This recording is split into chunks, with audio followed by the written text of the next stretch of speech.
Seguramente muchos de ustedes han oído hablar de las leyes de Murphy. Son expresiones que resumen con ironía la realidad de que las cosas casi nunca salen como las planificamos. Una de las leyes de Murphy más conocidas es esta: si algo puede salir mal, saldrá mal. Aunque eso es una exageración, eso refleja la realidad de que no tenemos control. Mi hermano, tú y yo no tenemos el control. Y eso puede llegar a ser muy frustrante. Es como si hubiera una conspiración invisible y misteriosa en contra nuestra. Ahora, si nosotros pudiéramos ver por encima del sol, si nosotros pudiéramos ver las cosas desde la perspectiva de Dios, veríamos que ciertamente hay una mano invisible detrás de todos nuestros contratiempos. Pero esa mano no está conspirando contra nosotros. Esa mano está redireccionando nuestra agenda hacia una agenda mucho mejor. Esa es una de las grandes lecciones que aprendemos del pasaje que vamos a estudiar en la mañana de hoy en nuestra serie expositiva en el libro de los Hechos. La semana pasada vimos el concilio de Jerusalén, Hechos capítulo 15, y vimos que después del concilio las cosas parecían muy bien. El evangelio había sido defendido apropiadamente, la unidad de la iglesia fue preservada, todo indicaba que la obra del Señor seguiría avanzando sin mayores problemas. Pero cuando llegamos a Hechos capítulo 15, versículo 36, todo cambia repentinamente. Aquí nos encontramos en este pasaje con una separación dolorosa, con puertas que se cierran en el camino, con una violenta oposición que se levanta en contra del evangelio. Y sin embargo, como vamos a ver en esta mañana, Lucas nos muestra que detrás de cada uno de esos obstáculos, Dios estaba reorientando la agenda misionera de Pablo y Bernabé para ajustarla a su propia agenda. Hay básicamente tres escenas aquí que vamos a ver a lo largo de este pasaje. Voy a tratar de sintetizar todo esto en el tiempo que tengo, ¿verdad?, por delante. La primera escena, en los últimos versículos del capítulo 15, vemos que Dios avanza su obra a pesar de las divisiones. Dios avanza su obra a pesar de las divisiones. Vean el versículo 36. Después de algunos días, Pablo dijo a Bernabé: volvamos y visitamos, Hechos 15:36, volvamos y visitemos a los hermanos en todas las ciudades donde hemos proclamado la palabra del Señor, para ver cómo están. O sea, poco tiempo después del concilio, Pablo le comunica a Bernabé este deseo de visitar las iglesias que ellos habían establecido durante el primer viaje misionero. Y uno de los propósitos, lo veremos en el capítulo 16, versículo 4, era comunicarles las conclusiones del concilio. Pero la idea general era fortalecer estas iglesias recién nacidas, ancladas en el evangelio. Pero entonces Bernabé sugiere llevarse de nuevo a Marcos, o a Juan Marcos, el mismo que los había abandonado, recuerdan, en el primer viaje misionero, versículo 37. Bernabé quería llevar también con ellos a Juan, llamado Marcos, pero Pablo consideraba que no debían llevar consigo a quien los había desertado en Panfilia y no los había acompañado en la obra. Se produjo un desacuerdo tan grande que se separaron el uno del otro. Bernabé tomó consigo a Marcos y se embarcó rumbo a Chipre, mas Pablo escogió a Silas y partió, siendo encomendados por los hermanos a la gracia del Señor. Es interesante que Lucas no nos da ninguna pista sobre quién de los dos tenía la razón, y probablemente es porque ambos tenían parte de la razón. Desde el punto de vista de Pablo, Marcos era un joven inmaduro que aún no estaba preparado para las exigencias del campo misionero. Desde el punto de vista de Bernabé, Dios podía restaurarlo a pesar de su fracaso anterior. Ven, los dos tenían algo de razón. Como veremos en un momento, el Señor usó esta separación para extender aún más la obra misionera. Sin embargo, yo no quiero pasar por alto, mis hermanos, esta nota pastoral. El hecho de que nosotros veamos en las Escrituras a hombres como Pablo y Bernabé teniendo un desacuerdo tan grande y no pudiendo seguir operando juntos, no significa que las divisiones entre cristianos sea una bendición o algo deseable.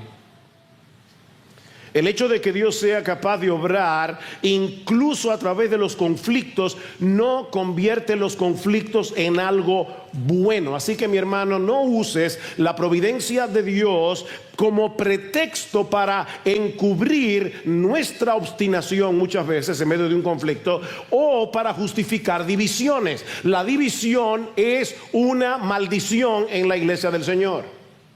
Y Pablo nos manda en Efesios capítulo 4 que nosotros hagamos todo lo posible por preservar la unidad en el cuerpo de Cristo. Mis hermanos, el Señor nos manda a trabajar con humildad, a trabajar con paciencia, a trabajar con amor para restaurar la unidad entre hermanos.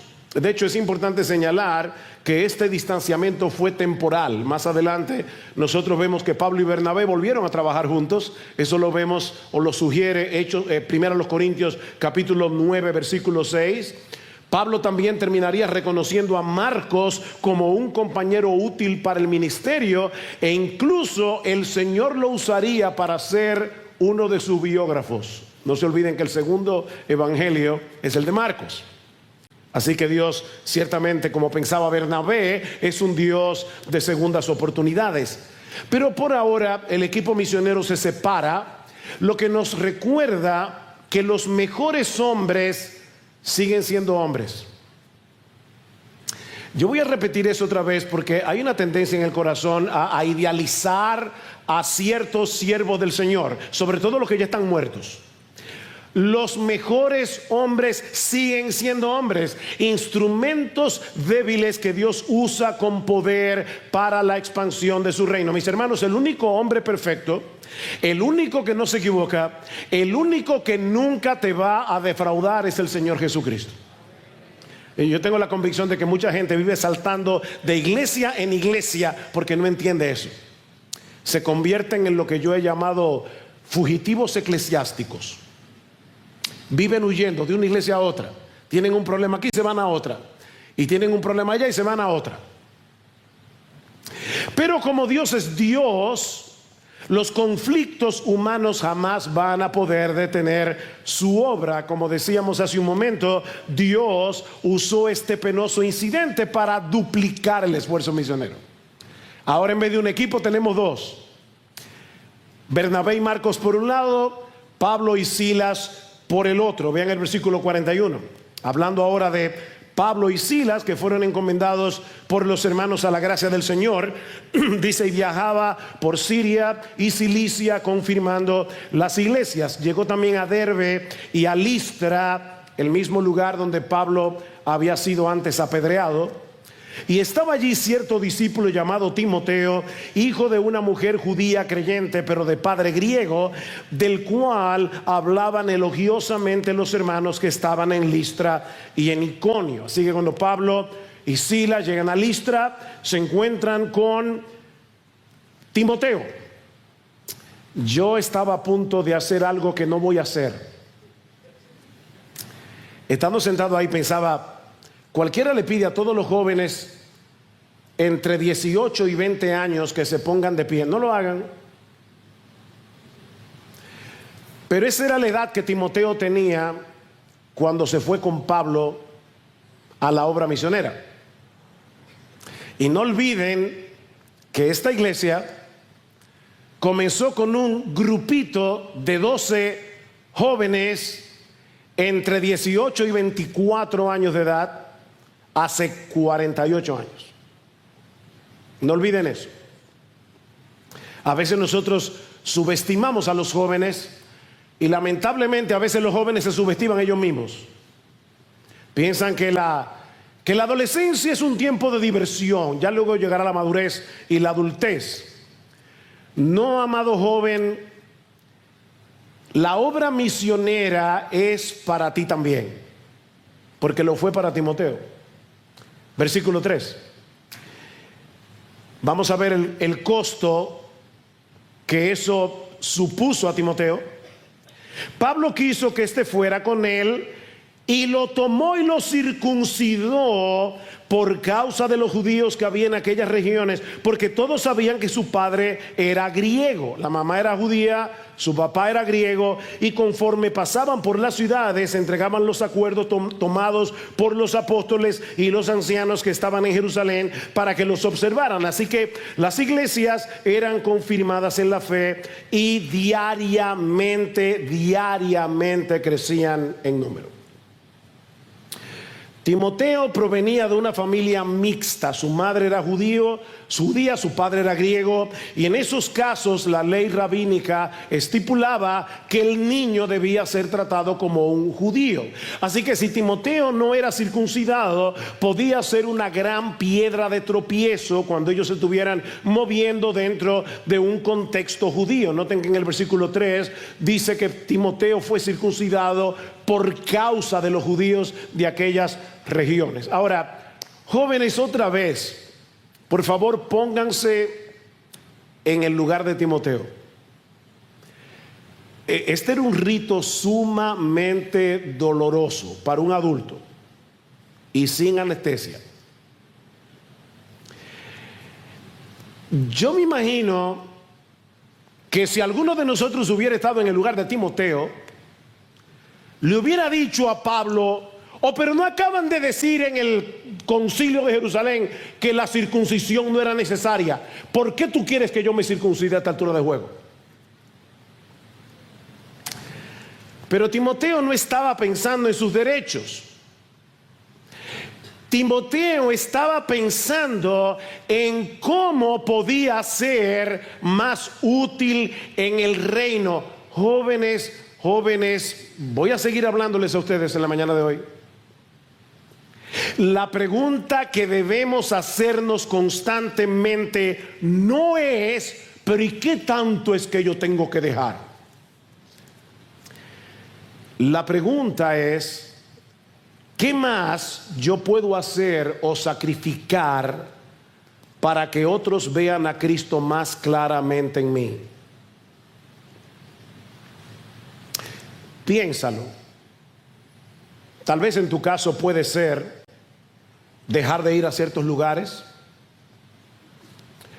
dejar de estar tanto tiempo en las redes. Yo no sé,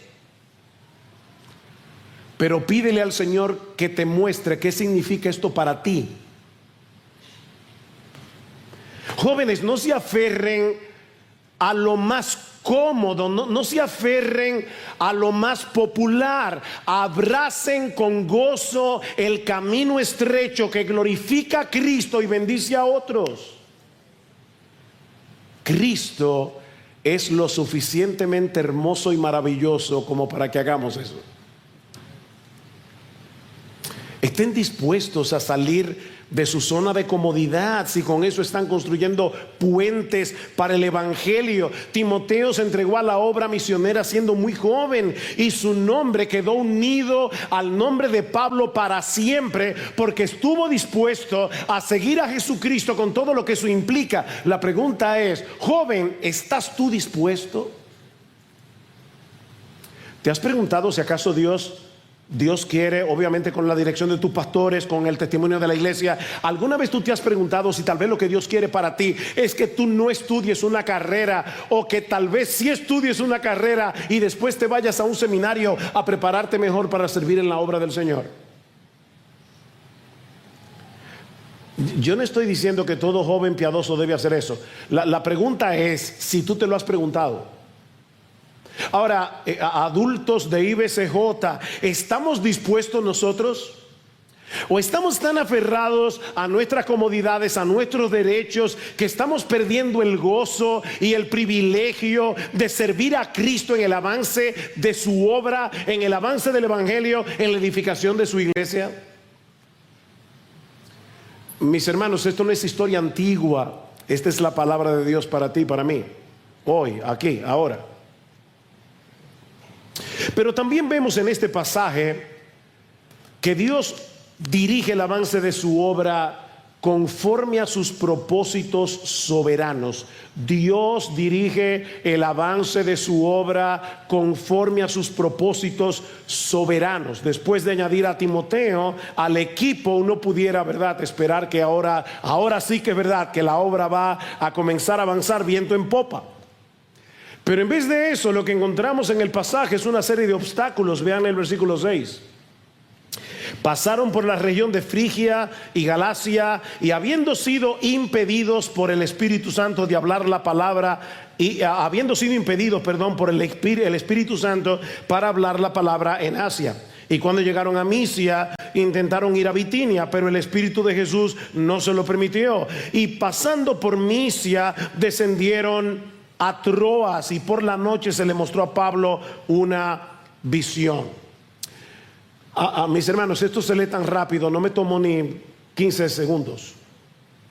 Pero vamos a ponernos ahora en el lugar de Pablo, Silas y Timoteo. Ellos intentan predicar el Evangelio en Asia, el Espíritu se los impide. Luego quieren ir a Bitinia, nuevamente el Espíritu no se los permite. Finalmente llegan a la ciudad portuaria de Troas y todavía no saben ni hacia dónde ir, ni cuánto tiempo más debían quedarse allí. Ahora, les repito, esto se leyó en 15 segundos, pero ellos han viajado 800 kilómetros.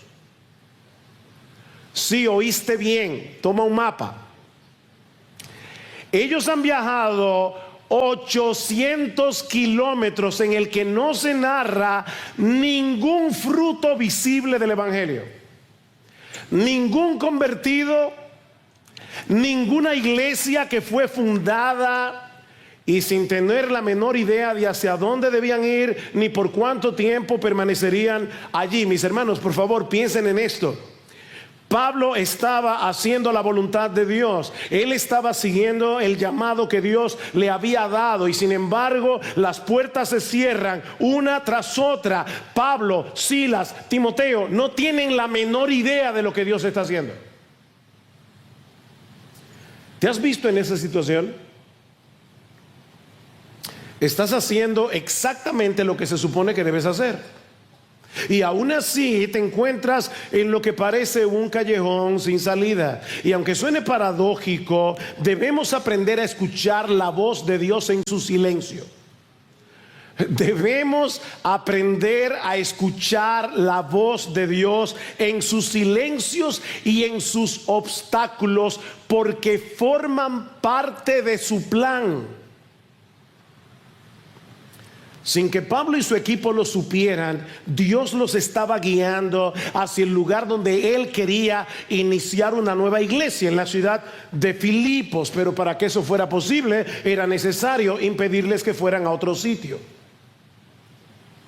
Lo que nos recuerda, mis hermanos, lo que acabamos de cantar: es por fe que andamos, no es por vista. Y el llamado primordial de Dios, el llamado primordial, no es, mi hermano, por favor escucha esto, el llamado primordial de Dios no es que nosotros llevemos a cabo un plan específico, sino que sigamos a Jesús a donde Él nos lleve. Greg Harris, en un libro que yo recomiendo muchísimo, se llama La Copa y la Gloria, él dice acerca de este pasaje: nuestra meta en la vida no debe ser simplemente casarnos, sino seguir a Jesús. No debe ser mudarnos a cierta ciudad, sino seguir a Jesús. No debe ser hacer una actividad o ministerio deseado, sino seguir a Jesús.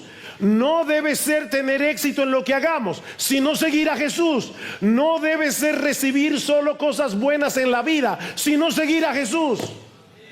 Ese es el llamado. Sigue a Jesús, aunque sea con una pared delante de ti.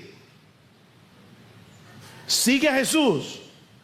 Es legítimo desear cualquiera de las cosas que yo he mencionado, que Greg Harris ha mencionado. Es legítimo orar por cualquiera de esas cosas. Pero mi hermano, recuerda que el cristiano solo tiene una última meta por la cual vivir: glorificar a Dios en medio de cualquier circunstancia. Todo lo demás son aditivos, buenos, pero aditivos al fin. Buscad primeramente el reino de Dios y su justicia, todo lo demás se te dará por añadidura.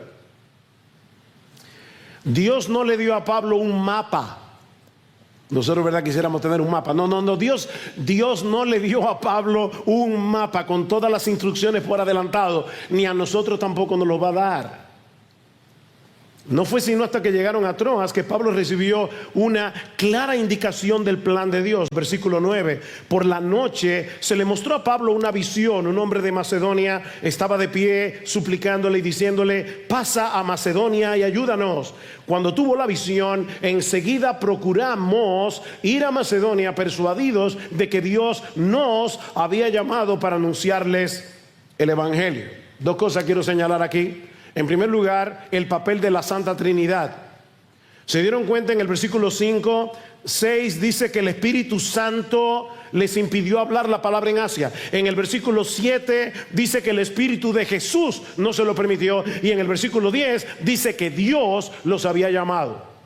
Las tres personas de la Trinidad guiando la obra misionera. Pero lo segundo que quiero que noten, mis hermanos, es la inclusión de Lucas. ¿Se dieron cuenta cómo Lucas, el autor del Evangelio, dice: tuvo una visión enseguida procuramos ir a Macedonia, persuadido de que Dios nos había llamado?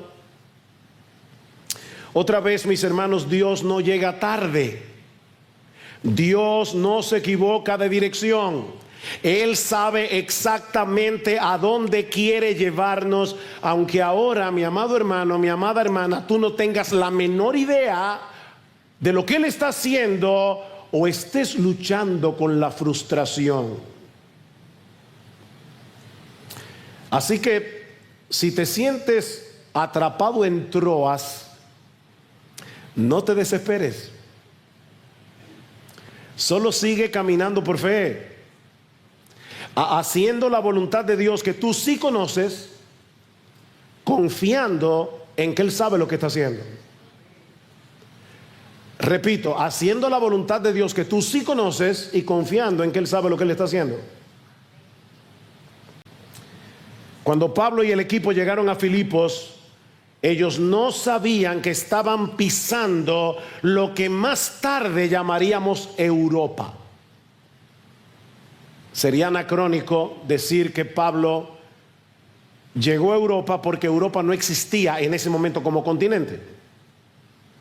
En ese momento esa noción geográfica no existía. Para ellos era simplemente otra provincia dentro del vasto imperio romano, pero el Espíritu Santo sí sabía lo que estaba haciendo. Piensen en esto, mis hermanos. En ese lugar se plantó la primera iglesia de lo que luego vendría a ser el continente europeo, y siglos más tarde sería desde ese continente que el evangelio llegaría a África, a América del Norte, América del Sur, toda América Latina, Oceanía y hasta lo último de la tierra.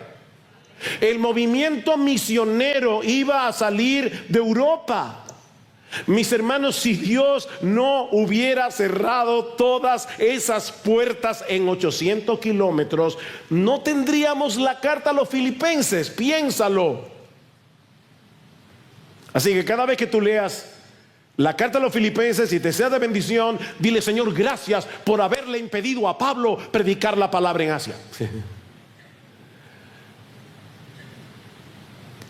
Y la historia de Occidente habría sido muy distinta, porque fue en Europa donde más adelante surgiría una civilización profundamente marcada por la cosmovisión cristiana. Ustedes se están dando cuenta del paso tan monumental que Lucas está narrando aquí en pocos versículos. Nosotros podemos ver hoy la historia hacia atrás y decir: wow, pero qué sabio es Dios cuando nos dice que sí y cuando nos dice que no. No te frustres, mi amado hermano. Deja que Dios sea Dios y que siga haciendo su obra en su tiempo. O tú quisieras hacerle enmiendas al guión de Dios. Mira, si tú pudieras tomar los decretos divinos y decir: voy a tachar esto aquí. ¿Ustedes se acuerdan de la serie Back to the Future? Volver al futuro. Cada vez que ellos cambiaban una cosa del pasado, lo cambiaban todo en el futuro. No es que no se puede cambiar absolutamente nada de los decretos de Dios sin dañar todo el plan de Dios, incluyendo aquellas cosas que nos duelen, incluyendo aquellas cosas que nos hieren, incluyendo aquellas cosas que nos hacen sufrir. El plan de Dios es perfecto, mis hermanos, porque Dios es perfecto. Y es precisamente en Filipos donde encontramos la siguiente escena de nuestro relato. Y aquí vemos en tercer lugar que Dios extiende su gracia en medio de un grupo muy diverso. Dios extiende su gracia en medio de un grupo muy diverso. En el resto del capítulo 16, que lamentablemente vamos a ver más brevemente de lo que hemos visto hasta aquí, encontramos el nacimiento de la iglesia en Filipos con un grupo, una membresía muy variada. Una rica empresaria, una esclava endemoniada y un carcelero romano. Obviamente en Filipos hubo más conversiones, seguramente. Pero Lucas quiere que nosotros nos fijemos en este trío: una rica empresaria, una esclava endemoniada y un carcelero romano. Versículo 11. Así que zarpando de Troas, navegamos con rumbo directo a Samotracia, una isla pequeña, y al día siguiente llegamos a Neápolis, es el puerto de Macedonia. De allí a Filipos, 20 kilómetros hacia adentro, que es una ciudad principal de la provincia de Macedonia, una colonia romana. En esta ciudad nos quedamos por varios días. Filipos era una ciudad de gran importancia, fundada por el padre de Alejandro el Grande, Felipe de Macedonia. Por eso se llamó Filipo. Era una ciudad principal de la provincia de Macedonia y era una colonia romana. Y lo que eso significa es que Filipos era una Roma en pequeño. Como era su costumbre, Pablo y su equipo buscaron primero a los judíos de la ciudad, pero al parecer no había sinagoga en Filipos, probablemente porque para que haya una sinagoga tenía que haber por lo menos 10 hombres judíos. Así que en Filipos la comunidad judía era sumamente pequeña. Este grupo de creyentes o de prosélitos, como el caso de Lidia, se reunía junto al río, y la razón era porque así podían llevar a cabo las ceremonias rituales de purificación. Versículo 14. Y estaba escuchando cierta mujer llamada Lidia, de la ciudad de Tiatira, vendedora de telas de púrpura, que adoraba a Dios. Esta es una etiqueta que se usaba en aquellos días para hablar de los prosélitos. Lidia no era judía, pero había creído en el Dios de Israel, y el Señor abrió su corazón para que recibiera lo que Pablo decía. Lidia debe haber sido una mujer muy rica, porque la tela de púrpura era muy cara. De hecho, era una tela que solían usar solamente los reyes o las personas que tenían un alto rango dentro de la estructura administrativa de Roma. Así que Lidia era una mujer que seguramente tenía muchos contactos con los magistrados, con la clase política de la ciudad de Filipos. Lucas dice que era de Tiatira. De paso, interesante, una de las ciudades en las que el Espíritu Santo le impidió a Pablo predicar. O sea, tenía que conseguir a una teatirense, pero en Macedonia, no en Teatira. Probablemente, me imagino que Lidia fue ese sábado al río, como lo había hecho un montón de veces, sin saber que ese día algo sobrenatural iba a suceder en su vida. Dice Lucas que Pablo comenzó a predicar el evangelio y Cristo mismo le abrió su corazón para que ella aceptara el mensaje y fuera salva.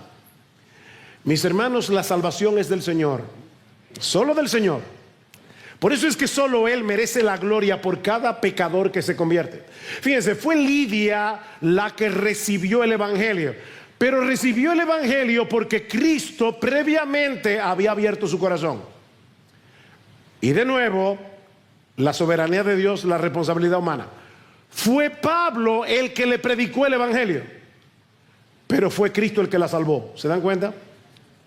Es ella la que recibe el evangelio, pero porque ya Cristo había abierto previamente su corazón. Es Pablo el que le predica, pero es Cristo el que cambia su corazón de piedra en un corazón de carne. Mi amado hermano, si tú estás sentado hoy aquí en esta mañana adorando a Jesucristo, es por la única razón, no de que tú eras más inteligente que otros pecadores que escucharon el mismo evangelio y no se convirtieron, es porque Cristo mismo vino y te hizo una cirugía de corazón abierto. Mientras tú escuchabas el evangelio, Él tomó tu corazón de piedra y lo cambió por un corazón de carne. La salvación es del Señor. El texto de 2 Corintios capítulo 4 versículo 6, Pablo dice que entre los que se pierden el evangelio está encubierto porque el diablo les ciega los ojos para que no vean la gloria del Señor en el evangelio. Pero Dios, que mandó que de las tinieblas resplandeciese la luz, es el que resplandeció en nuestros corazones para conocimiento de la gloria de Dios en la faz de Jesucristo. ¿Tú entiendes eso, mi hermano? Cuando tú estabas escuchando la palabra de Dios, Cristo mismo vino y te abrió el entendimiento, para que vieras tu pecado y vieras su hermosura. Ya convertida al Señor, ¿qué hace Lidia? Invitar a los misioneros a su casa, muy probablemente para que le predicara el evangelio a su familia. Versículo 15. Y cuando ella y su familia se bautizaron, nos rogó diciendo: si juzgáis que soy fiel al Señor, venid a mi casa y quedaos en ella. Y nos persuadió a ir. Mis hermanos, a veces nosotros enfatizamos demasiado la parte individual de la salvación. A Dios le interesan las familias y le agrada ver familias convertidas a Él y adorando juntos al Señor. Dice que todos se bautizaron y debemos suponer que todos eran personas capaces de entender el evangelio y creer. Mientras tanto, Pablo y Silas y Timoteo y Lucas continuaron asistiendo al grupo que se reunía en el río para orar, cuando de repente se topan con una joven endemoniada. Versículo 16.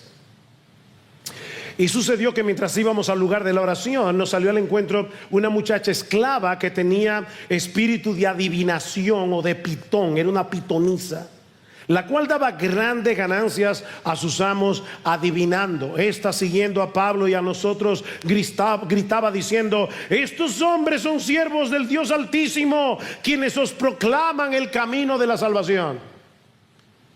Y esto lo hacía por muchos días.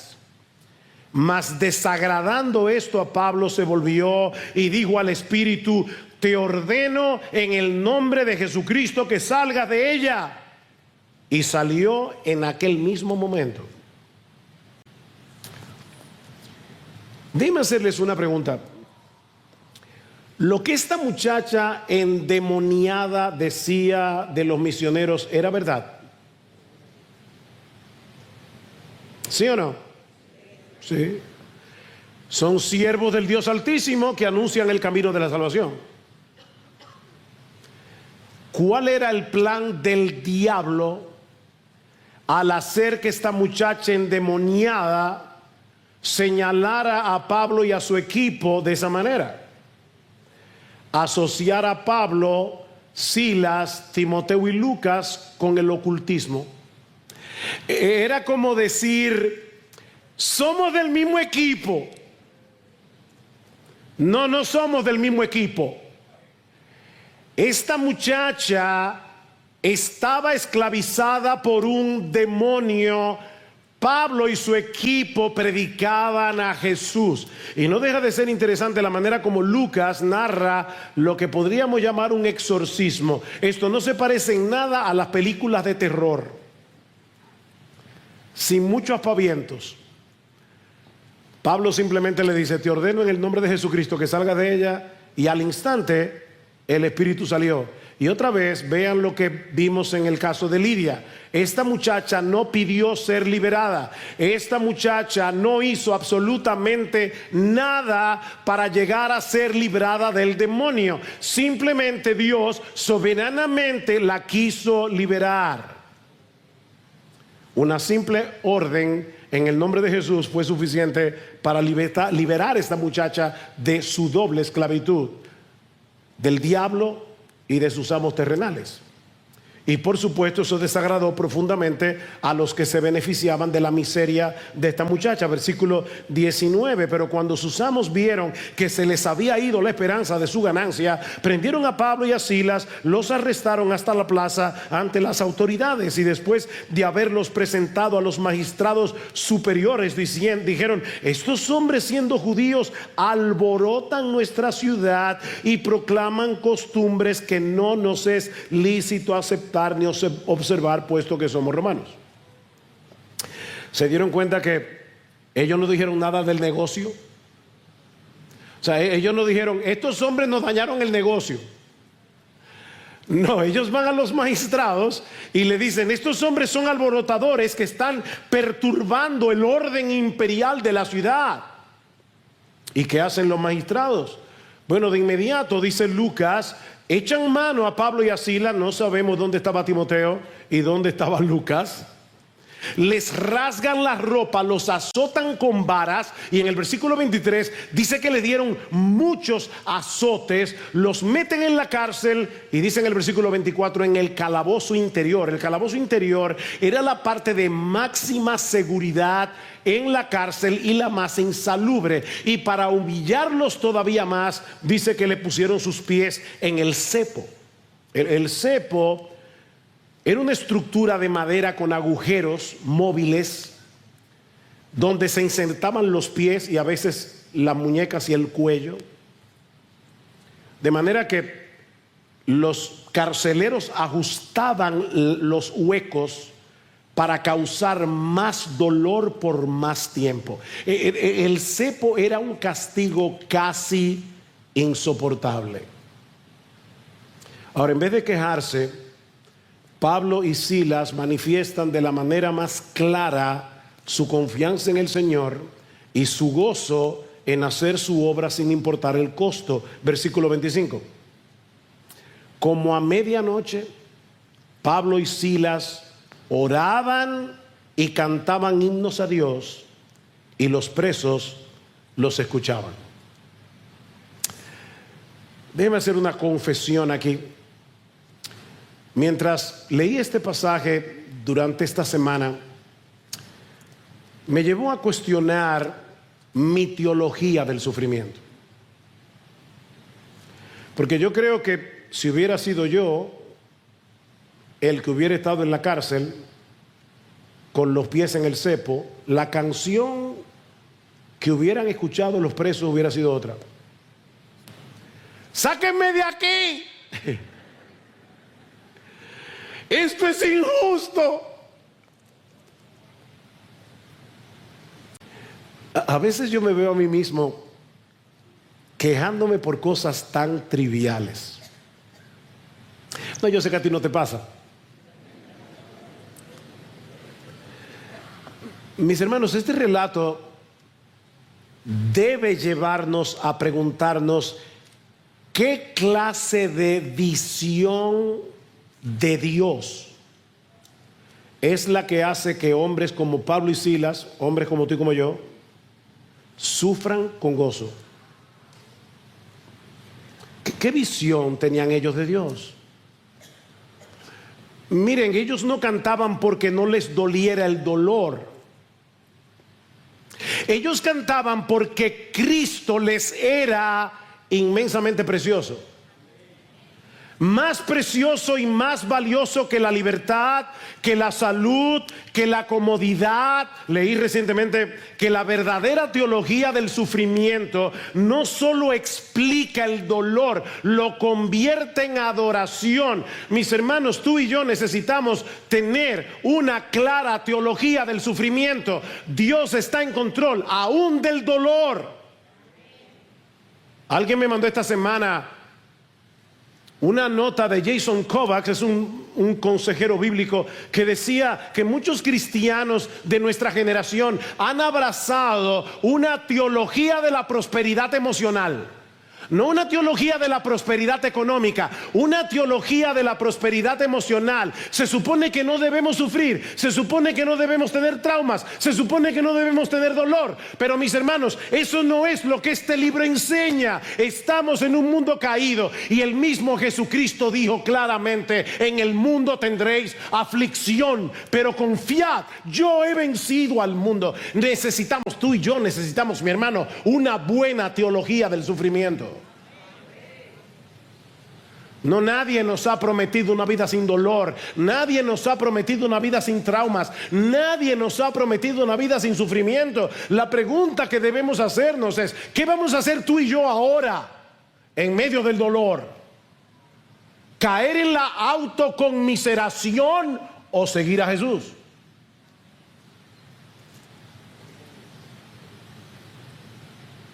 Mientras Pablo y Silas cantaban, los presos los escuchaban.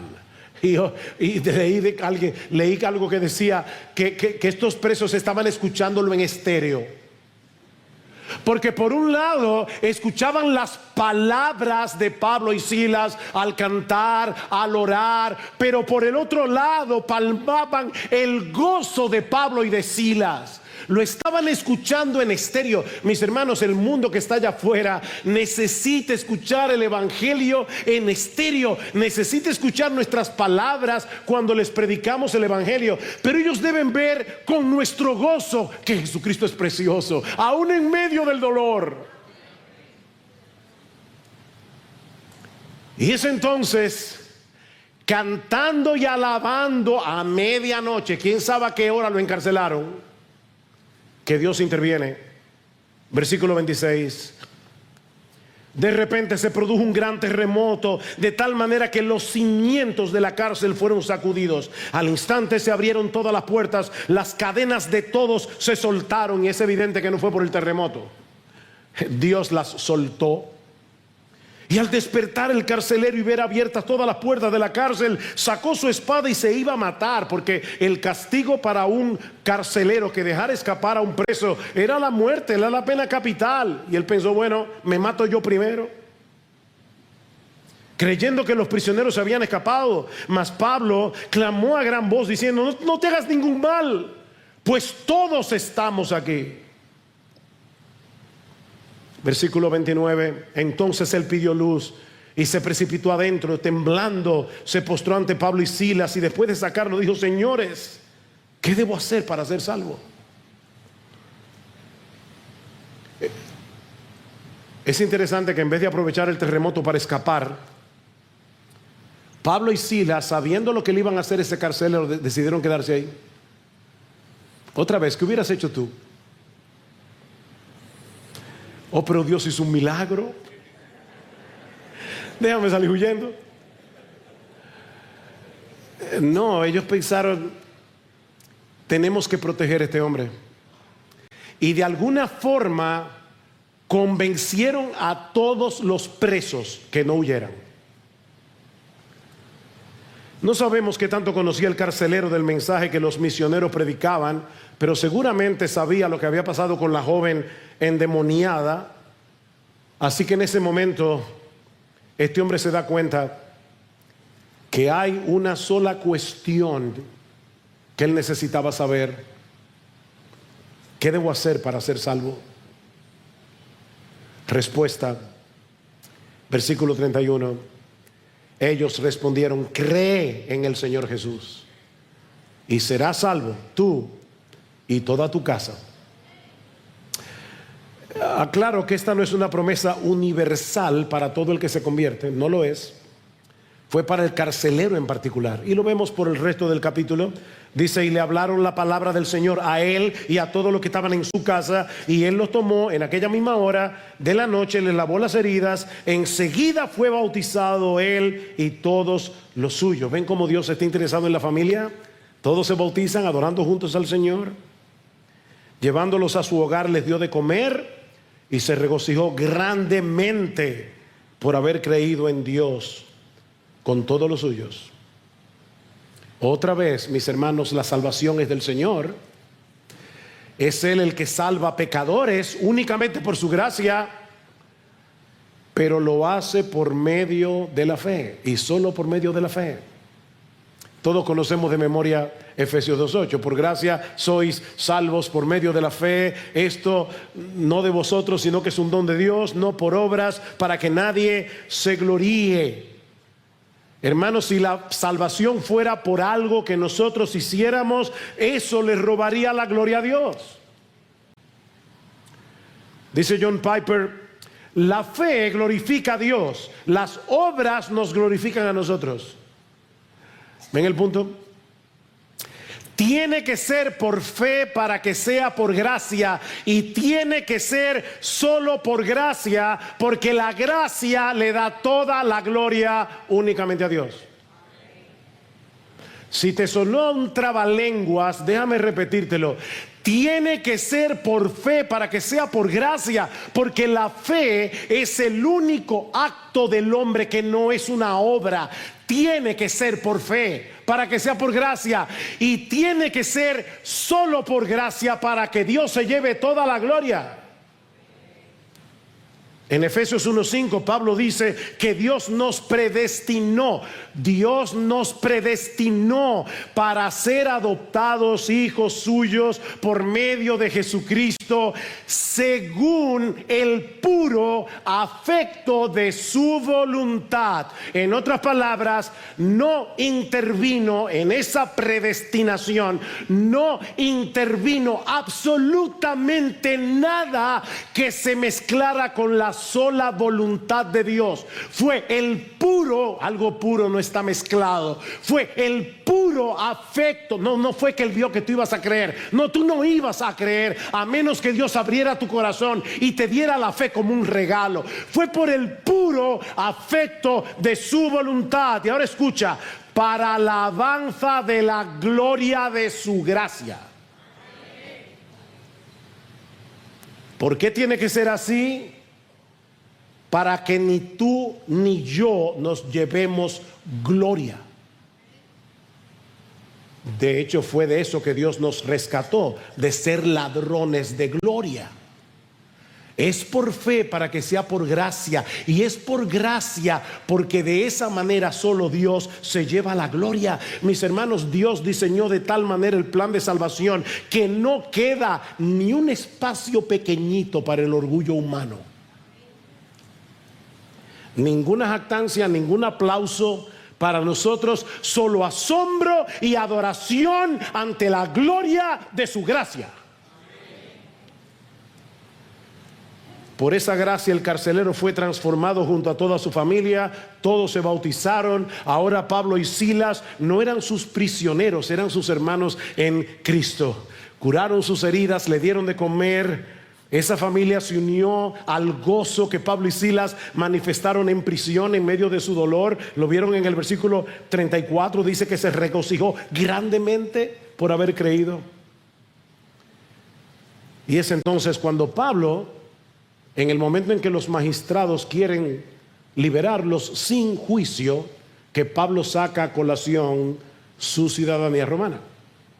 Versículo 35: cuando se hizo de día, los magistrados superiores enviaron a sus oficiales diciendo: suelta a esos hombres. El carcelero comunicó a Pablo estas palabras diciendo: los magistrados superiores han dado orden de que se os suelte, así que salid ahora e id en paz. Mas Pablo le dijo: aunque somos ciudadanos romanos, nos han azotado públicamente sin hacernos juicio, nos han echado a la cárcel y ahora nos sueltan en secreto. De ninguna manera, que vengan ellos mismos a sacarnos.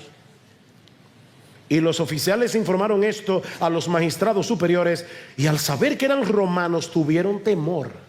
Ahora son los magistrados que están en problemas. Hacerle eso a un ciudadano romano era un delito sumamente grave. Ahora, ¿por qué Pablo no sacó la ciudadanía romana antes? Bueno, yo no sé por qué no lo hizo antes. Ahora, yo sí sé por qué Dios quiso que él no lo hiciera: para salvar al carcelero y a toda su familia. Ahora, ¿por qué lo hace ahora? O probablemente por varias razones. Uno, para preservar la iglesia de difamación, porque si Pablo se hubiera ido en secreto, la comidilla de la ciudad hubiera sido: yo no sé qué fue lo que hizo ese misionero, yo solamente sé que lo metieron en la cárcel y el tipo se fugó. Y también para librar a la iglesia recién nacida de un acoso futuro, porque los magistrados obligatoriamente tuvieron que reconocer la legitimidad de ese grupo.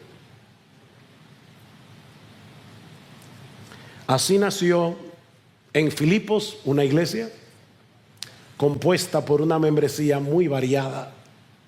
Versículo 40: cuando salieron de la cárcel, fueron a casa de Lidia, y al ver a los hermanos los consolaron y partieron. Probablemente la iglesia nació en casa de Lidia. Si se dan cuenta, ahora Lucas ya no habla en plural, incluyéndose.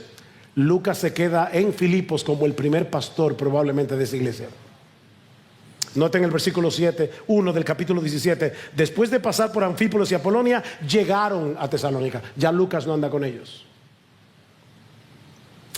Mis hermanos, si hay algo que aprendemos de todo este relato,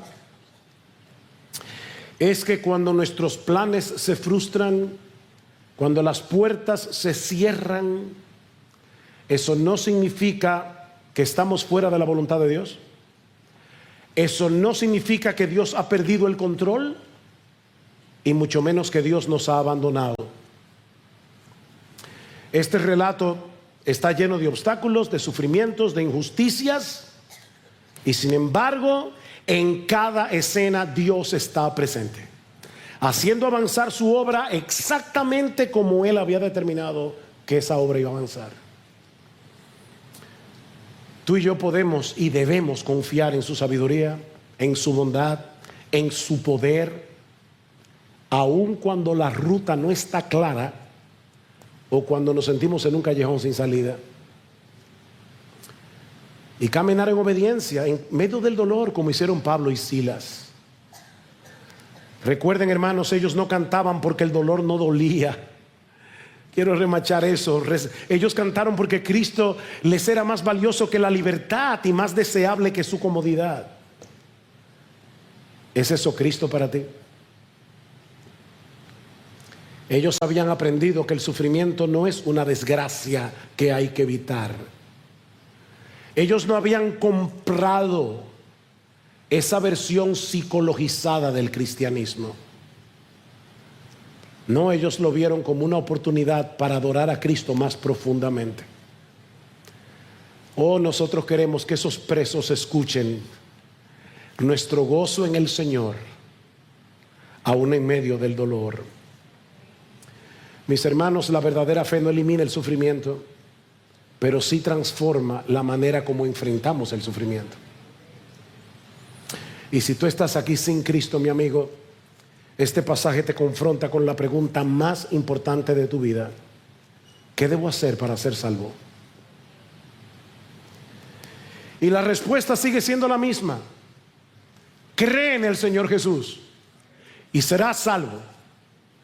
Pablo no dice cree en el Señor Jesús y es posible, tal vez, quizás. No. Cree en el Señor Jesucristo, cree en el Señor, serás salvo aquí, ahora, en este instante, porque Dios lo ha prometido. Mi amigo, la salvación no se recibe por méritos humanos, no se recibe por rituales religiosos, es por medio de la fe y solo por medio de la fe. ¿Y sabes lo que significa creer? Que debes confiar en Cristo únicamente, confiar en que solo Él puede perdonarte de todos tus pecados, confiar en que solo Él puede reconciliarte con Dios, confiar en que solo Él puede darte una vida abundante, una vida que vale la pena ser vivida, el que solo Él puede darte una esperanza que nunca te defraudará. Solo Cristo, nadie más. Oh, mi amigo, no sigas postergando tu necesidad más urgente. Ven a Cristo hoy, cree en Él.